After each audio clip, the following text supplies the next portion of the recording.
tools of how we can be that support system for one another as women, and also talk about what we do when we feel like we are dealing with failure and how we look for opportunities, and give you some tools on failure, optimizing on failures to make those opportunities. So, a few things that I want to emphasize on today is there's no right or wrong answer. I always tell women, always go with your gut. If something is happening in your gut and you feel that strongly, then you should just follow that. Okay, so I'm going to talk about a few things, how you focus on your own strengths and needs, what it is about normalization trap you should be aware of, and why we are still carrying it all by ourselves when we have other people in our life that always make assumptions for us as to what we should or should not do, and how we need to learn to embrace ourselves. So to start with, the definition of emboldened women can be very personal to each woman. I am a strong believer of women representing all facets of society, and I feel like we all must be given equal opportunities in every aspect of life. So in my opinion, there's no place where women don't belong, and we can't or shouldn't be. And for that reason, the most important thing is, I feel, access to education. Every girl in every part of the world must have access to education, and that is the ultimate key to women empowerment. I'm very strong about women education, girl education. I like to champion that whenever I get that opportunity. One of the things that I highly remind everyone is, if you are educated, you also have ability to be self-sufficient. And self-sufficiency and self-reliance is very important because that actually gives you the power to be you. When you're not relying on someone else, you take away the control of you from them. Pay attention to that. How many times do you feel like you have to be answerable to someone when you are dependent on somebody for anything, not just financially, be it for decision making, be it for something that, even in friends, like I tell my daughter, she's 15 years old, you know, all the peer pressure. When you give the power to someone, they're actually driving your life. And I want to highlight today, as women, and also as mothers, as sisters, as working women, career women, housewives, we should always have that self-reliance, not just from financial point of view, but also from our decision-making point of view with ourselves, and be able to make that decision for us. And we are still excluded from a lot of places in the society, and I feel like people here in this room today, we have this ability to help and enhance one another. You know, it's my pet peeve when people make jokes on women about, be it mother-in-law, daughter-in-law, or be it cat fight. And a lot of the time, women just laugh it off. And I refuse to laugh at those jokes. Because what that is doing is, that is continuously making us persist in that old ways of thinking that women are just an object or something that people can take advantage of in some ways, be it in any fashion. How many times do you hear a father-in-law and a son-in-law joke? Never, right? Or how many times do you get excited when two men are fighting? Never. But when two women have an argument, people start the word catfight. And I think we need to break those barriers. We need to really stop people from using that against us. Go to the next screen, please.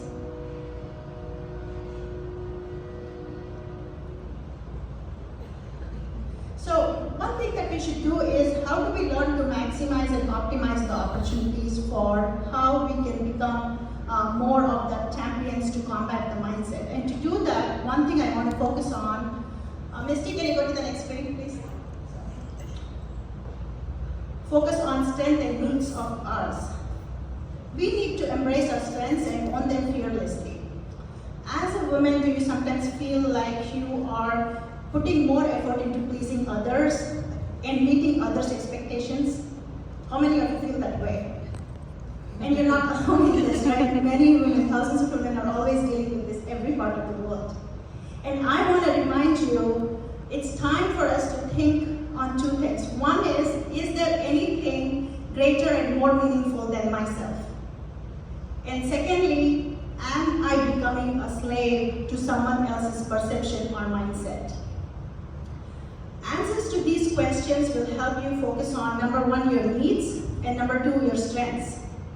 That will be your first step to emboldening yourself and being unapologetically me. I take great pride in the title of my book, Because I've always been one who's lived my life unapologetically. Not that I don't want to apologize if I make a mistake, but I don't want to be apologetic for my authenticity for who I am. And I think to do that, two things that are important is always focus on that myself while you're still keeping others in front of you, not from being selfish, but from not ignoring your needs and wants. And then the second part is, when you learn to have that unapologetic moment, you will learn to speak your mind and stop seeking affirmation from others all the time. I feel like we women somehow are taught subconsciously, irrespective of what culture we belong in, to somehow look for that affirmation. Affirmation from a boyfriend, affirmation from your significant other, affirmation from your parents. I think that affirmation sometimes starts to take that strength and need of us, and it always becomes everything about everyone else. And I want to bring that to the front and center of everybody to think that it's okay to focus on me for a minute. It's okay to think about myself for a day. It's nothing you're doing wrong, and no guilt there. Go to the next page. And then I want to heavily emphasize on the fact of how we need to learn to embrace ourselves. Each of us is born with different unique traits and talents, right? We need to value those. And we need to own our experiences, our skills, our voice, and we need to learn to actualize the power of being who we are for truly owning ourselves and shaping our own future. We need to decide for ourselves what we want from life, and put ourselves in front of that. Just like I said earlier, we don't need affirmation from someone. And to do that, we need to invest in tools and techniques. We need to learn to become number one, self-confident. And then we also need to focus on how can we be an effective communicator?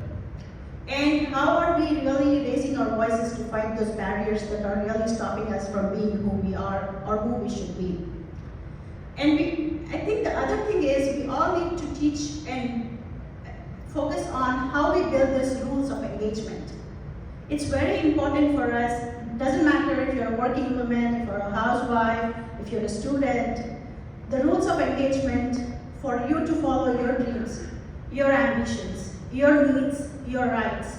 And from early age, somehow we women are taught to give no credit to ourselves, and somehow being humble is part of that, right? Most of the time women think that being humble is to put yourself behind.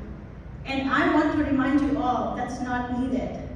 You don't have to be that humble where, as a result of which you are missing out on the golden opportunities. Let's stop being modest for our abilities. And men certainly don't do that, right? And people who are working, men always flash their progress, their whatever they've achieved, achievements and things like that. Women are the ones who are always shy, or we feel like, oh, it's humble, let's stay back, let's not talk about it. And that certainly is what takes away from those golden opportunities for women. And I want us to remember that there's no harm in us highlighting on anything that we're good about, highlighting our high points, anything that works in our favor. Don't shy away from that. Don't hesitate to negotiate your salary, your promotion, or even at home, don't hesitate to negotiate what you are willing to offer to your spouse, to your kids. It's all about negotiation, but also negotiation at the point of where you feel that you have empowerment to negotiate. You don't need to feel guilty or hesitate to do that. So that's what I want to emphasize on, is to be truly emboldened means to embrace yourself for who you are, but also give yourself that enablement to be what you want to be without always feeling guilty or putting yourself behind. If you go to the next screen, please. So this is my favorite phrase, fighting the mindset is a bigger challenge than fighting the minds. Throughout the mankind, right, the male dominant mindset has sustained or existed. And every part of our lives, again, no matter which part of the world you're from, somewhere it's all about man-made laws. And that's what I tell people. People say, oh, that's the norm, this is what happened. I always ask, who was at the table writing those rules? It was men who were writing the rules. Even, for example, our constitution was written by men. So no wonder that even for us to have a right to abortion, we have to take permission from another man. right? Even being in a country like United States, which is supposed to be the #1 world power, the women still do not have the right to voice that. So for me, that's where I always tell, it's easy if you have to fight one or two people, but if you have to fight a mindset that is embedded for years and for generations, it takes a lot. And that's where the women power and the support for one another is very important. And to do that, we need to start to examine how each of us can combat that mindset and how each of us can eliminate that role play mindset that people have established. There are many cultures in the world where women role play is very much defined. And even before the matriarchs of the family challenge the women to say, why are you doing something that you shouldn't do? And to me, that is the mindset. We are accepting that as okay, normal thing to do, just because we feel like for generations we've been following that. And one of my other favorite jokes is about how people let the stand-up comedians make jokes on women, and women laugh at it. And when you say something, oh, don't be a killjoy, it's okay, no big deal. But that's a very big deal. If you go to the next one, please. For me, why it is a very big deal is it is a normalization trap. What is a normalization trap? Normalization is a process through which ideas and actions come to be accepted as normal and seem natural in everyday life. The harsh reality is, if we are caged by the normalization trap, when society accepts wrong things in the name of normality, you are trapped. And I want us all to open our eyes and realize that the widespread manipulation and exploitation that is being done under the word or guise of normalization. And like I used that example of stand-up comedians, right? Why are we supposed to not have a questioning ability for things when we see it?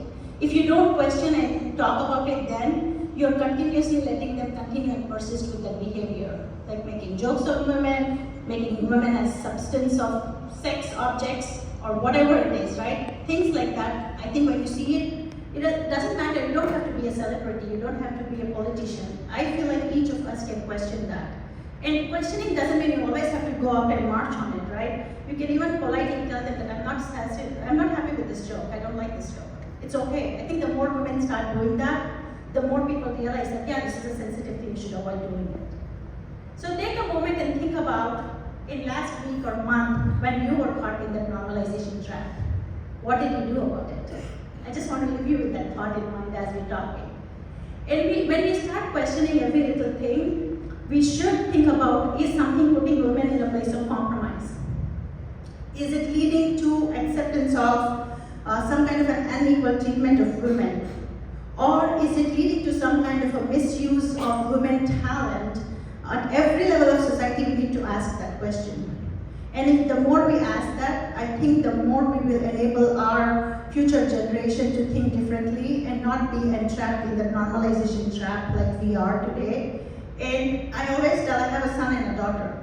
I have the same conversation with both. Like when I tell my daughter something about what is you have to be emboldening yourself, I have the same conversation with my son. The reason is, I want my son's mind to be like that. I don't want him to think of like, oh, it's always like women have to think differently from men, right? For him to be sensitive to the woman identity is very important to me because he needs to be that ally for women in his future in life, so that he's championing for women's success versus he's just being one of those normal people who's like, okay, this is how women do, this is how men do. I feel like that's what is causing the normalization trend. So women are expected to carry it all along, right? So we are required to find ways to enhance our presence. You're a working woman, you're a mom, you're going around in the car, dropping your kids, doing stuff, but every time it is more, it's women who's putting in more effort into keeping the family intact, which because women are multitaskers and multi-thinkers. But then sometimes, even today, it seems like women are to carry it all. It's not there's not as much balance as there needs to be. And think about it, many times when there are two spouses having to make a decision on the career, it's always the men who don't keep up on their career ambitions and things like that, and women take up side track of raising the family, taking care of the kids. And I'm not saying that's always wrong, but I do want us to question those unspoken expectations that by default, it's women who has to put her career on pause. Who is better off between the two spouses? Why can't we have a conversation on who is more determined? Who has more ability? Who has more educational or achievement status that she can do or he can do better, right? That's when it makes it an equal footing of how you're doing things, not because you're a man or a woman, but it is because one of the two spouses has better ability to follow their dream than the other. So that's something I want you to think about, and that's very important, as gender equality should not be a continuous fight. We should stop sectioning society based on man, woman, girl, boy, and focus on talent and capability. And to do that and create more opportunities for women, one thing I strongly believe is we should focus on their skill and talent, and that's when you have more women at the workforce, at the boardrooms, and at the places where the decisions are being made, and they can influence the society better. So some of the tools for you to think about, right? Voice is your essence. Don't ever let that be taken away from you. It's very important that you focus on being vocal when you believe in something. Embolden yourself and be truly unapologetic for who you are. This again is how I started the conversation, right? You don't need to justify your actions for who you are. You don't need to convince others for the rights for you to make a decision. And you don't need to feel obligated to explain things to others or justify why you're making a certain decision. Never underestimate your power to be you. We need to learn to openly and unapologetically communicate our views and take full control of those for our identity, of how we think, of how we behave, and how we look. I always use an example. When I first started my career, a lot of people discouraged me from wearing hijab. They said that, oh, you'll never be accepted in a male-dominant industry. This was in the early 2000s. And for me, it was like, oh, I want them to accept for who I am. It's my intellect that should be speaking, not how I look or how I dress. And I always wear it on my sleeve because for me it's very important. It's not just about my religious belief. For me, it's about my authenticity and identity of who I am, more than anything to just convince people about my faith. But people always feel like, oh, she wears this, so she's not an educated woman, or she wears this, she may not be a working woman. I want to break those barriers. I want people to see, yes, people wearing this can still be educated, they can be in a good position at work, they can have a career, they can be a great mom if they want to be a stay-at-home mom. But you shouldn't have to put them in boxes. Right? To me, that is very important for how you want to be authentic. That authenticity is the key. And for that, you want to have your boldness and confidence and have full ownership for that with no apologies to embrace yourself. And become what you want to be and not what others think you should be. I think I've touched on it, but key part is I teach everybody, respect yourself. When you learn to respect yourself, you will know how to respect others. I feel like people who really don't talk others or don't encourage others or belittle others are the people who actually do not have self-respect. When you really understand the power of respect or self-respect for yourself, you'll truly respect everybody around you. And don't let others' mindset define who you are. This is very important. When you accept what others think about you and you're giving the freedom to them to define you. And I always tell, don't let others define you because you don't need them to tell you who you should be. And self-reliance, like I started the conversation, is the greatest power for you. If you give your steering wheel to somebody else, then you're actually giving them the power of your decision making. So don't do that. I want to conclude with a few things. 6 cells, right? This is basically my list of things that I believe in. Self-belief. Always believe in your power and potential to attain the things you wish for. Don't let anyone else tell you you can or cannot do something. Anything is possible if you have the will and mind to do it. Self-motivation. I encourage everyone to always strive for maximizing every opportunity to combat the mindset. Remember, fighting the mindset is harder than fighting the minds. I encourage you to grow personally in every aspect of your life and give your best. But remember, motivation and inspiration is important when you have your inner strength that you have full control of, and that inner strength will not prevent you from being who you really are. So you want to gather that. And then self-efficacy. This is my favorite one. Self-efficacy is something where it's crucial to instill in yourself something where you know how to chart the unknown territory. It is your passion for your goals and your willingness to do whatever it takes with your full ability to achieve that. And when you have self-efficacy, it's not just that you're aiming towards your goal, but you have full power and determination to achieve that, and achieve that to the best of your ability until you achieve that. And one thing that is important is, be it a job or a project or a hobby, when you have passion or goal and you're fully involved or fully dedicated to that, it's okay sometimes that you feel uncomfortable. I always tell people, you don't get great results out of comfort zone, right? So it's okay to come out of your comfort zone. If you're thinking of going for a new job, changing your career, or having a specific conversation with your kids, your spouses, doing something, a lot of time we women shy away from that just because we are worried that this is an unknown territory for me and I don't want to be there.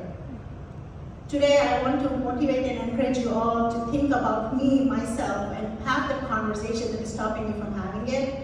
And you will feel empowered when you do that.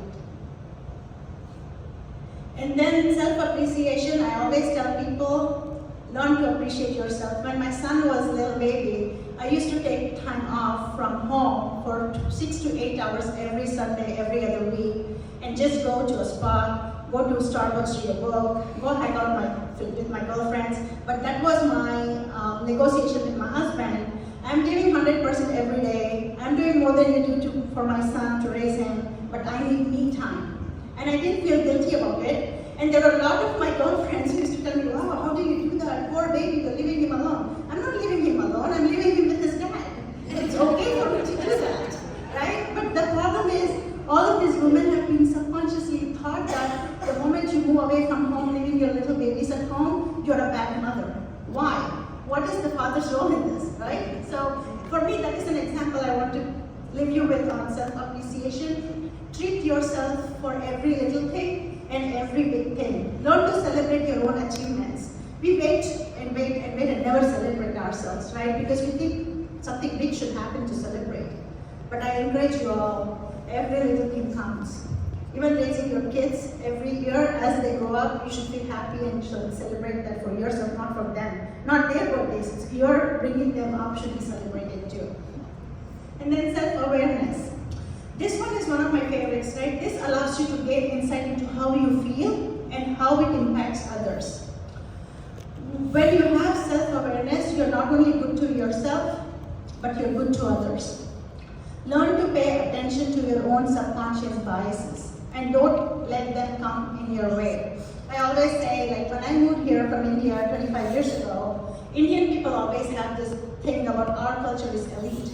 And even though I thought I'm a very open-minded person, I could realize as I learned more about subconscious behaviors, that somewhere back of my mind, I always thought I'm elite compared to others. And had to really work on that, to let that go, to be a better leader, be a better mother, or be a better friend. And I think it takes time. Sometimes we just assume we are good people always, right? We have good stuff in our mind, but that subconscious stuff that you bring from your culture is always there. Be it a barrier to race, barrier to culture, barrier to customs, and those things stay with us if we don't consciously look for and identify what those are. So I do feel like self-awareness is very important to focus on your own subconscious biases and fight those biases for yourself first so that you can help empower others. And then lastly, self-regulation, right? Self-regulation teaches you how to control the way you react in a given situation. Learn to stay calm when things are not going well, especially when emotions are high.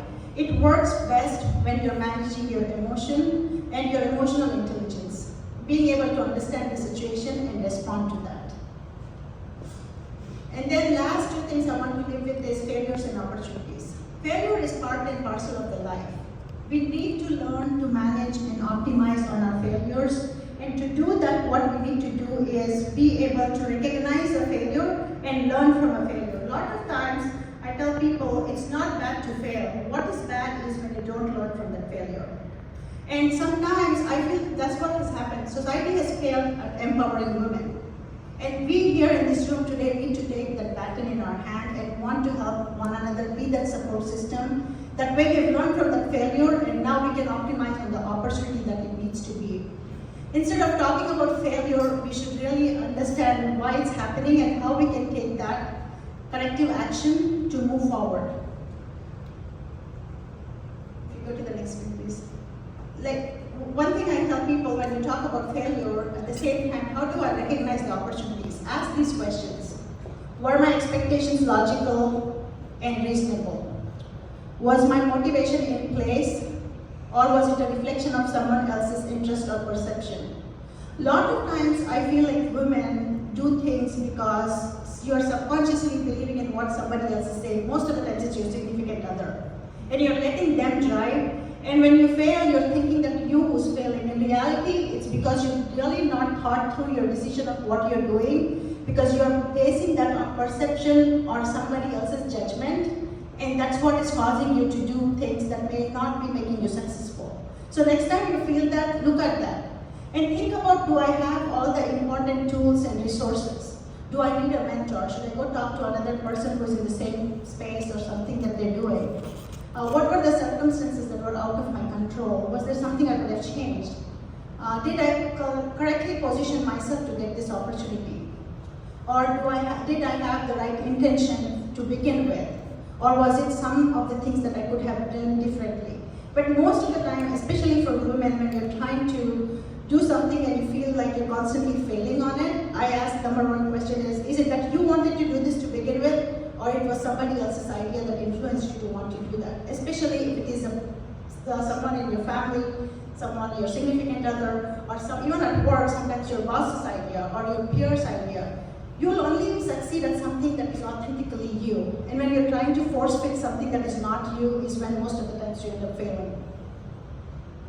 And then if you go to the next thing, please. This here I want to leave you with is, what are some ways to turn that failure into an opportunity? Learn to, number one, I tell, it's okay to accept your mistakes, right? Everybody makes mistakes, we are human, we do.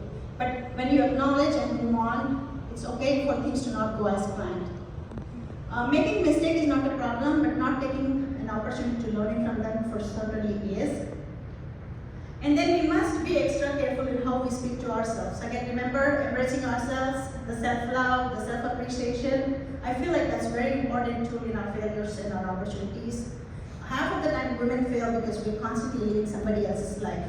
We need to learn to live our own lives for ourselves without any guilt and without any pressure. And then don't let any failure define you or your worth. Most of the time when men don't succeed in their business, in their careers, in their family, women become their support system, 99% of the time. They're always having their back. But how many times do you really see the same come from men for you? Not much, right? Be it a brother, dad, because that's how they're wired. They're just too involved in themselves, so they're not even there for you when you need them. So that's why you need to learn to self-embrace yourself and appreciate that. And then you'll see how things will fall in place. And then obviously always tell, you want to be very honest with yourself, and that's when you'll know how to transform the failure into an opportunity. And lastly, first, the negativity. It's very important to flush out the negative thoughts. Again, that whole point about women enhancing women, it's very important. We don't need to compete with each other. We all can really survive in a better world when you're uplifting, enabling, and enhancing one another. And we need to really make every one of those mindsets that tells women are pitching against each other, or women have cat fights, or mother-in-law, sister-in-law don't get along, or sister-in-laws don't get along, mother-in-law, daughter-in-law don't get along. Let's make them all wrong. And I want to request each of you to think from here on into your future relationships. Is there something that I'm carrying that as a baggage, and can I do differently as a woman? Even if it means that the other women did not take that first step. So for me, in summary, I want to first of all thank you all for having me here. And as a woman, I want to remind myself and all of us, we should learn to be confident in what we have to offer. And instead of doubting ourselves and seeking validation from others, it's time for us to raise the bar high and not expect anything less from ourselves and from our other women sisters. Always keep in mind there's beauty in strength and struggle, and the world needs to see more of that, which means we want to be strength for one another, for ourselves, and we want to help each other in our struggles. And when we help another woman, let's do it with positivity, without fear, and for every woman we help, I think we're helping our race. Finally, let's stay focused, determined, and believe in the power and potential of us being unapologetically me. If you go to the next screen. Let's embolden ourselves to be unapologetic for who we are. Thank you.